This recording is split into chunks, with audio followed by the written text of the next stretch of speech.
guys? Another day, another vlog. For today's video, dito tayo sa Space and Time Cubes. Sobrang busy ko talaga as a person and as a mom.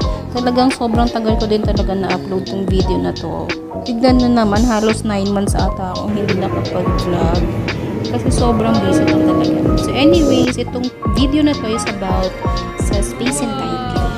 As you can see, yung first room na napuntahan namin is sobrang na-amaze talaga kami kasi parang first time din namin makapunta sa ganitong museum, yung parang virtual. Amaze na amaze kami, as you can hear na nag-wow kami dyan kasi nga sobrang amazing.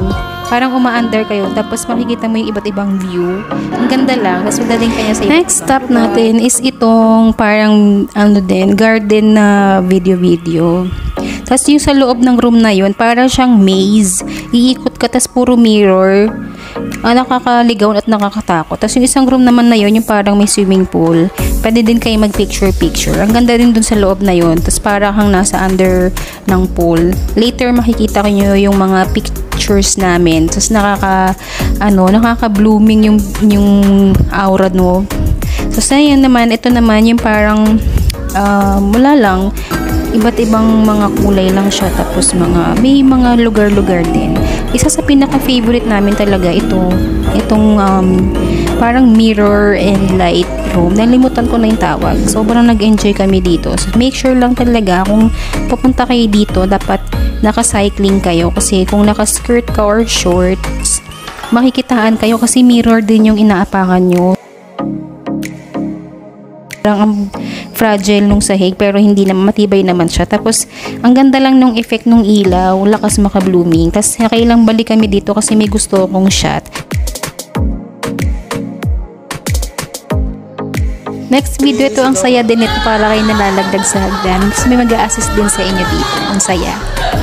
Pinaka-highlight sa pupuntahan nyo ito, yung parang gumagalaw din siya na virtual.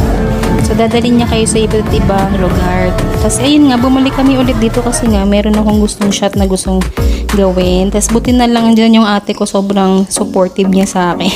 Thank you, ate.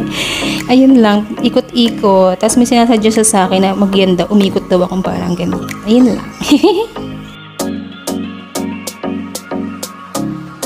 Ito namang next room, yung gravity room. Nakakatawa to kasi akala ko madali lang pag nasa loob ka. Tapos yun nga, sinubukan ko ding pumasok. Akala ko madaling umakyat. Hindi pala. Ayan o, parang nalalaglag ako, nakakatawa. Galing-galingan tapos hindi naman pala kayang umakyat. Medyo nakakahilo siya kaya yung mga